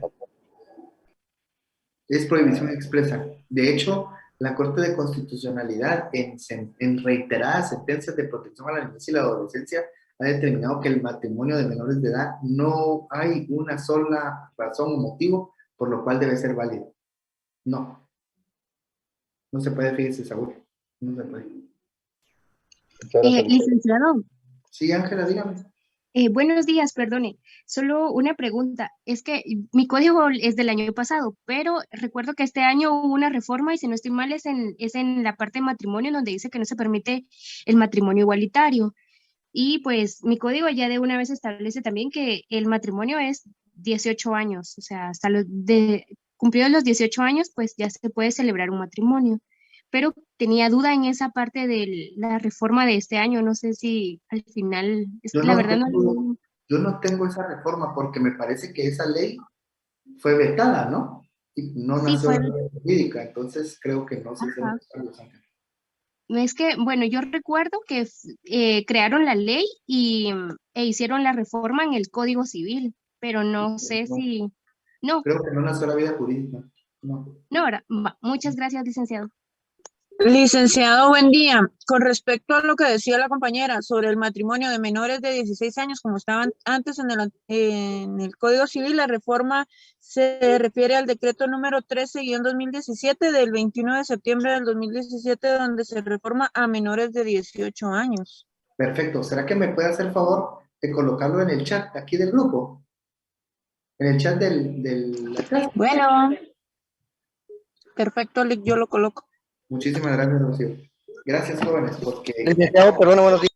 Dígame, Luis, ¿qué le puedo dar? O no sé quién habló. Luis, Una molestia, en la escritura de los esponsales, ¿se puede utilizar la figura de la donación para las cuestiones de bienes inmuebles?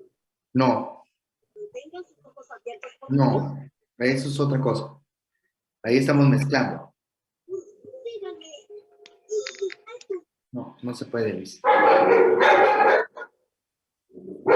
Gracias, Licky. Una preguntita, cuando se menciona la escritura, ¿qué tipo de figura se utiliza? Prometente y... Que hoy la Kiara anda desesperada. A ver, Luis, perdón, ¿me podría repetir la pregunta? Disculpe usted.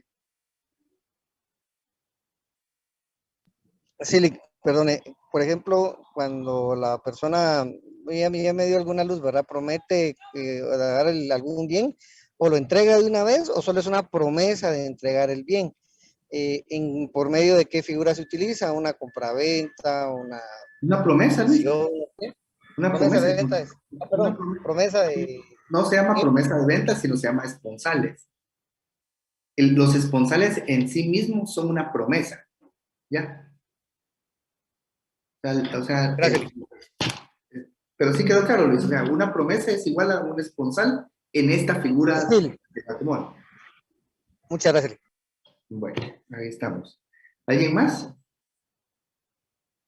No, seguimos, va. Regresemos al artículo 85.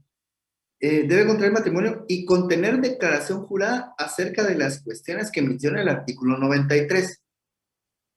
Vayamos al artículo 93 de su Código Civil. Entonces, vamos a poner... Felipe. ¿Cómo lo molesta a Felipe? Pero como es el abogado usted del diablo, entonces no le queda de otra. Felipe. ¿Qué puedo hacer yo? Pregúnteme ahí. No tenga pena. Artículo 93. Felipe, ¿me puede hacer el favor de leerme? Con mucho gusto. Las formalidades, no, las personas civiles capaces que pretendan contraer matrimonio lo manifestarán así ante el funcionario competente de la residencia de cualquiera de las contrayentes, quien recibirá bajo juramento de cada uno de ellos legalmente identificados declaración sobre los puntos siguientes. No, permítame, dice declaración sobre los puntos siguientes. Sobre lo que vamos a leer a continuación es que tiene que versar la declaración jurada hecha en la escritura del mandato. Y esos son los puntos también en los que debe de constar su acta de matrimonio, que ya la vamos a llevar a cabo primeramente Dios pronto. Sigamos leyendo, pues. Veamos sobre qué puntos va la declaración de jurado. Sí, declaración sobre los puntos siguientes. Que hará constar en acta nombres y apellidos, estado civil, vecindad, profesión. Nombres y apellidos, ¿qué más? Edad. Ahí está. Estado civil. Estado civil. Muy bien. Vecindad, profesión, oficio, nacionalidad y origen, y nombre de los padres y los abuelos si lo supieran. Fíjese, nombre de los padres y de los abuelos si lo supieren. Es decir, la obligación de colocar el nombre de los padres sí existe, pero el de los abuelos solo si se lo sabe.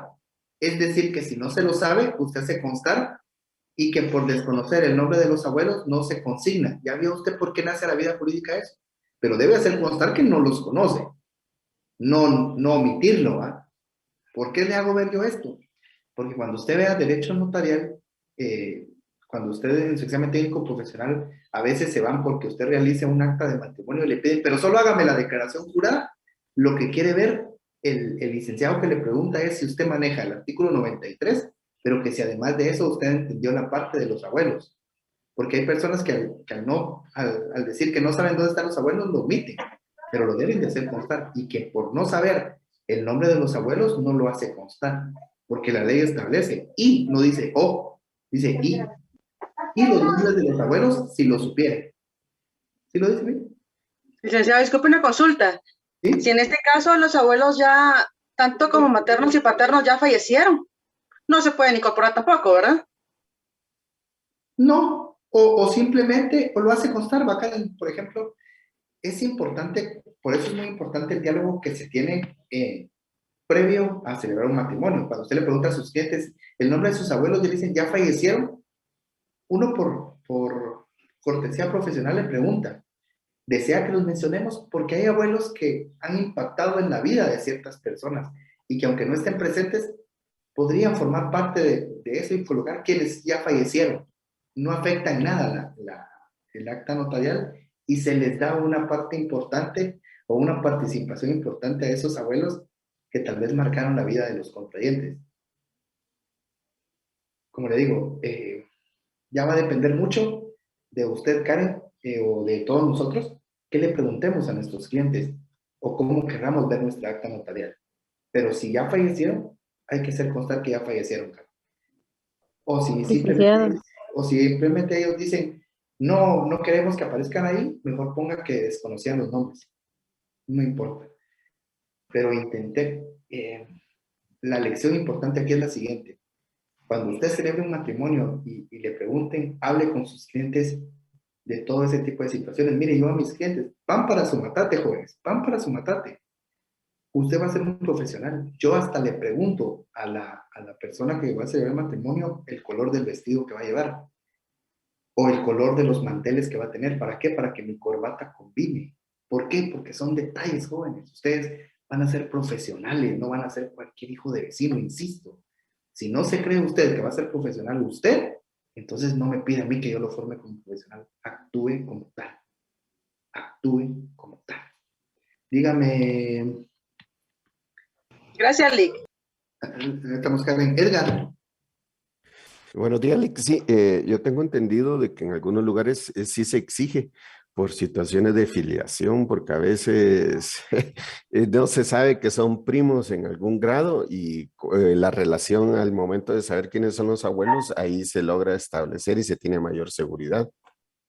Sí, ahí sí que, pero la ley, lo piden como una obligación que no es legal, sino que es una obligación externa, porque la ley sí establece cuáles son las obligaciones, en nombre de los padres y de los abuelos si lo supieran.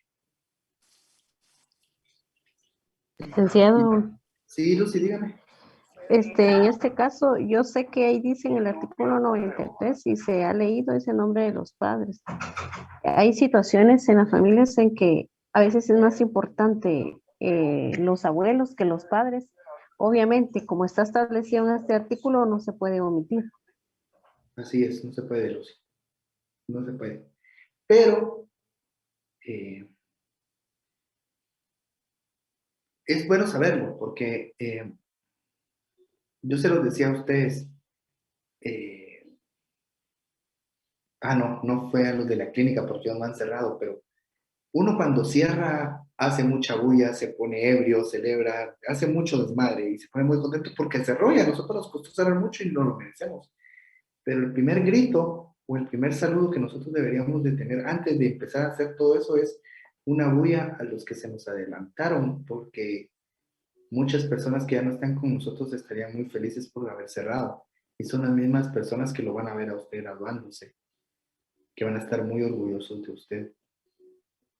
¿Hay más gente que le desea el mal a usted? Sí. Uf. Gente que le dice que usted no sirve, que no es bueno, que usted es un haragán, que usted es un otro. El hecho de que usted se levante a las 7 de la mañana y se conecte conmigo a estudiar, ya hace que usted sea una mejor persona. Aunque usted no lo cree. Ángela. Sí, licenciado. En relación al tema que estamos viendo de los nombres de los padres y de los abuelos, a mí me surge duda, digamos, en relación a las personas que estuvieron en alguna casa hogar y que no fueron reconocidos por sus padres. En este caso, a la hora de contraer matrimonio, ¿cómo se consignaría eso o qué datos se dejaría en nombres de los padres? El certificado de matrimonio para esas personas tiene un apartado especial y se debe de colocar tal como aparece en el certificado de nacimiento. Ah, ok. ¿Sí? Gracias. Sí, se lo digo por experiencia. Muchas veces no aparecen padres, sino aparece registrado. Entonces, si no aparecen padres, usted sí lo debe hacer constar en el acta, ¿verdad? O simplemente en el acta colocar quienes no indican los padres, punto. Cuando usted haga el aviso de matrimonio y no lo lea en el acta, en la celebración del acta, ¿verdad? Porque ¿para qué tocar temas sensibles que uno no debe tocar? Aunque es obligación de leerlo, yo lo sé. También es obligación ser gente uno con la gente. En su aviso de matrimonio se adjunta la certificación de matrimonio y se hace constar lo que establece el certificado de matrimonio en la parte de abajo. Hay una anotación específica. Hay que hacerla constar. Dígame, Neri. Licenciado, fíjese que a mí me motiva una duda lo establecido en este artículo porque dice nombre de los padres y de los abuelos si lo supiera. Entonces, engloba los 12 grados. A mí me parece que falta una coma ahí donde dice nombre de los padres, coma y. Entonces sí hace la diferencia. Sí, Neri, estoy de acuerdo estoy de acuerdo y no estoy de acuerdo con usted, Neri. Vamos a ver. No lo engloba, Neri, no lo engloba, se debe de separar, los nombres de los padres se deben de separar. Sí entiendo el error ortográfico que ya existe, pero se refiere a los abuelos cuando es que no lo supieron. Sheila. Yo considero, disculpe que le interrumpa, que en este caso como hay menores que son reconocidos y llegan a la mayoría de edad, tal vez son reconocidos por la mamá o en algún momento pues el papá los abandonó y son temas de que ya no se pueden tocar más adelante. Por eso es que considero que está estipulado de esta forma, ¿verdad? Si lo supieren. Porque yo he conocido, pues tengo algunas amigas en las cuales pues el papá del bebé los abandonó y se fueron. Y pues los hijos desconocen quién era el papá. Asumo de que ya por ello también desconocen los abuelos. Sí, podría ser, Karen, estoy totalmente de acuerdo con usted, por eso es que se estipulan en los abuelos, en los papás no. En los papás no, porque el certificado de nacimiento, que es un requisito fundamental para la recopilación de documentos en su expediente de matrimonio, sí debe de establecer. Si no aparece nada ahí, como el caso que mencionaba la compañera, que es por casas de hogar, ahí hay una anotación especial. Pero los abuelos sí, los abuelos son indistintos. Hay abuelos que son muy buenos, hay abuelos que fueron muy malos. En mi caso yo tuve abuelos, yo no conocía a mis abuelos paternos de ninguno de los dos, pero sí a mis abuelas maternas de los dos lados. Y pues fueron geniales y siempre van a tener un espacio importante en mi corazón y en mi vida. Sigamos, jóvenes. No, si no me voy a poner sentimental, no tengo ganas de ponerme sentimental. Judy, dígame, ¿qué le puedo dar? Licenciado, perdone, solo para aportar, o sea, en el artículo 93 establece cuáles son las formalidades, o sea, ahí nos establece que tienen que ir los nombres de los padres y de los nombres de los abuelos si los hubiera. Entonces nosotros como notarios, pues debemos de ver el certificado de nacimiento también de los contrayentes. Entonces ahí nos vamos a dar cuenta del nombre de los padres y ya se les indica a los contrayentes, a los futuros contrayentes, si ellos quieren que se consignen el dato de los abuelos, pues se consignan, y si no, pues se omite y se coloca que no los conocen. Pero la ley establece que debemos de colocar el nombre de los padres, sea de algún hogar o sea reconocido, no dice alguna especificación la ley, sino que ahí establece. Entonces, a la hora de verle el certificado de nacimiento, pues nosotros como notarios, a la hora de faccionar el acta, nos vamos a dar cuenta si aparecen los datos de los padres, ¿verdad? Totalmente de acuerdo, totalmente de acuerdo. Sheila, había alguien que tenía levantado la mano antes de Sheila, pero creo que ya no la levantó. Dígame, Sheila. Sí, licenciado, solo una consulta. Fíjese que yo quisiera saber si estas formalidades que establece para como contenido del acta son cuestiones de requisitos, digamos, puramente ahí sí que valga la redundancia, son formalismos. Le pregunto esto porque, por ejemplo, en mi caso, yo le voy a comentar mi caso particular, Mi papá tuvo inconveniente con el tema de su registro, ¿verdad? El nombre de cómo aparece el registro de sus, o sea, él francamente aparece como que no fuera, por lo menos registralmente, hijo de mi abuela. Entonces, no cabe duda, casos como el mío, pues, o el de mi papá, han de haber muchos, ¿verdad? En que se cometen errores al hacer los asientos o los registros de los padres hacia los hijos. Entonces, al momento de hacer este asunto del acta, yo no sé si eso tiene relevancia o mejor debería de omitirse el caso del nombre de los abuelos paternos para evitar futuros inconvenientes o si únicamente son formalismos, ¿verdad? ¿Tiene su código penal por ahí, Sheila? Sí, licenciado.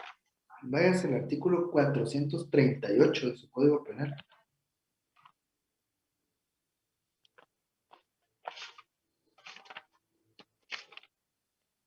Sí, le doy lectura. Por favor. Artículo 438. Inobservancia de formalidades. El funcionario o ministro de culto, debidamente autorizado, que procediera a la celebración de un matrimonio sin haber observado las formalidades exigidas por la ley, aunque no produzca nulidad, será sancionado con multa de 200 a 1,000 quetzales. Sheila, entonces ya vio que no es una simple formalidad. Conlleva la comisión de un delito, no cumplir con las obligaciones. Lo vamos a ver más adelante. Lo que pasa es que ahorita estamos leyendo la declaración jurada, pero como vamos en orden de artículo, lo vamos a ver más despacito, específicamente en el artículo 90 de su Código Civil. Pero dejemos ahí la pregunta. Regresemos con Felipe. Felipe. Gracias. Órale, vale, disculpe, estamos a la orden, Sheila. A veces se me olvida que son mis estudiantes, a veces les hablo con mucha confianza. Felipe, sigamos leyendo. Sí, me había quedado donde decía si lo supiera, de los nombres de los abuelos, si lo supiera. Ausencia de parentesco entre sí que impida el matrimonio. No tener impedimento legal para contraerlo y régimen económico que adopten si no presentaran escritura de capitulaciones matrimoniales y manifestación expresa que no están legalmente unidos de hecho con tercera persona. Todo eso es lo que versa la declaración jurada que debe tener el mandato y la declaración jurada que debe mantener el acta notarial de matrimonio. ¿Ya vieron? A eso se refiere el artículo 93, que está regulado en su artículo 85. Que ya empezamos a ver que por eso el matrimonio es bien bonito, pero es muy tardado, porque cada artículo tiene su norma específica. Sigamos leyendo entonces el 85, Felipe, después de donde dice acerca de las cuestiones que menciona el artículo 93.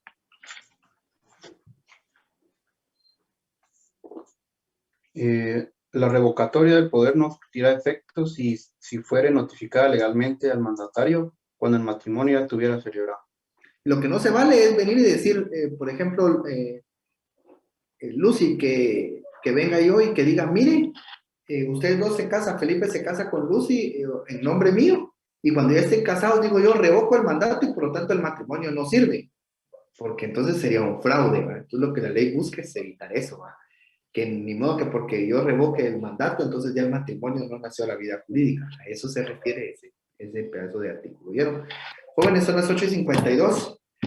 Hoy, antes de que, no sé si ya está mi amigo el Lic acá en la clase, ¿todavía no? No, entonces sigamos. Licenciado, una pregunta. Dígame. Con respecto a eso de la revocatoria, a la hora que la revocatoria se haga antes de que vaya a surtir efecto, ¿cuál tiene lo que es el valor ahí? O sea, si fuera en el extranjero, que él va a mandar lo que es el mandato, ¿verdad?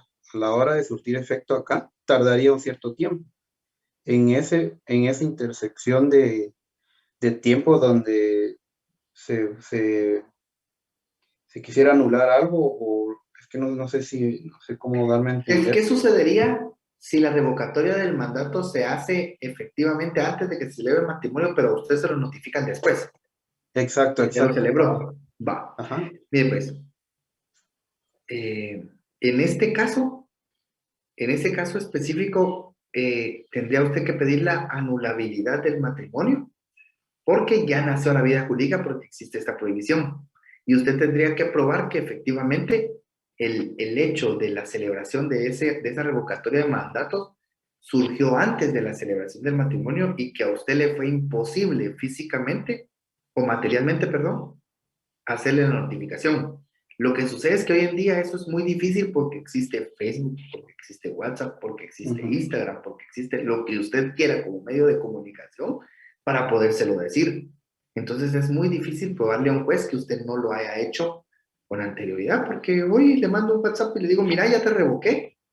Y eso cuenta como notificación. Si usted lo prueba ante juez, obviamente, o sea, no es que tiene que llenar ciertas formalidades, lo entiendo, pero para hacerlo en casos prácticos, o sea, si usted le manda una copia del testimonio a él vía WhatsApp, usted le puede demostrar eso al juez. Yo se lo envié. Y se lo envié por correo electrónico y se lo envié y las fechas en las que lo envió. Pero si esas fechas no coinciden con la del matrimonio, no lo va a poder probar. Habría que ver el caso específico, pero si no se tendría que ver la anulabilidad del matrimonio. La anulabilidad del matrimonio, no el divorcio, la anulabilidad del matrimonio. Gracias. Bueno, leamos el 86. Puchica, Felipe hoy se va a quedar de lector, lo siento, Felipe. Está bien, licenciado. ¿Cuántos años tiene, artículo Felipe? 86. ¿Cómo? ¿Cuántos años tiene? 35.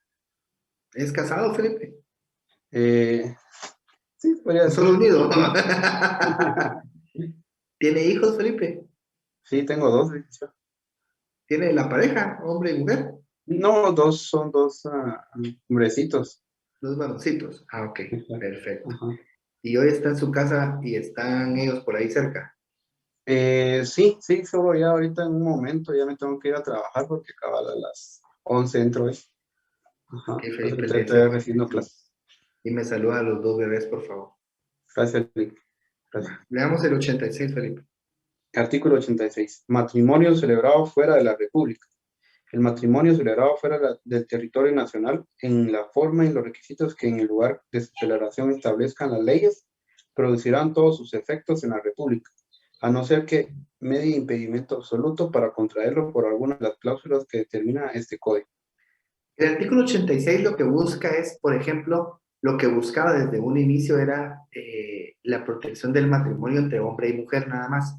Es decir, por ejemplo, 2 amigos se fueron a casar a Canadá bajo los requisitos establecidos en Canadá, pero quieren que su matrimonio surca efectos en Guatemala. No se puede porque existe un impedimento específico nombrado en el Código Civil, por lo cual ese matrimonio no nace la vida jurídica porque en Guatemala solo se reconoce el matrimonio de hombre y mujer, no de hombre a hombre, sino de mujer y mujer. A eso se refiere ese artículo 86. Y ahí déjenlo, jóvenes. Ahí déjenlo. No vayan a emitir ustedes opinión al respecto en el examen técnico profesional. Su opinión al respecto del matrimonio se lo reserva para usted mismo. ¿Yo? No lo vaya a hacer mención en el examen técnico profesional. Me acaba de pasar a mí hace poquito y entonces dije yo, y todavía intenté yo decirle a la persona que estaba hablando, cállese, va.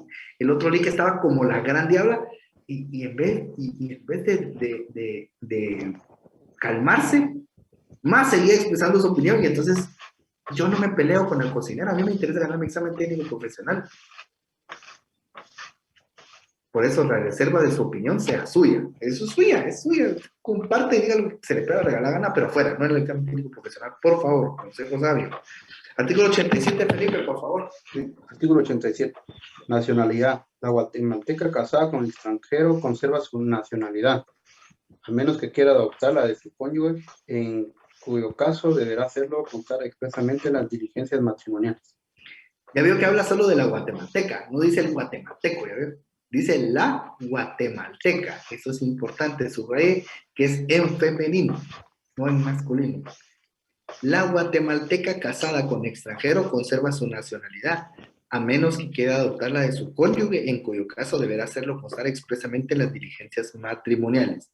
Ya vamos a ver que aquí también hay un procedimiento determinado en ley, en la cual se determina que va a obtener la nacionalidad, fíjense. Ya lo vamos a ver.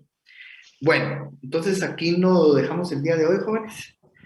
La próxima semana miramos impedimentos para contraer matrimonio.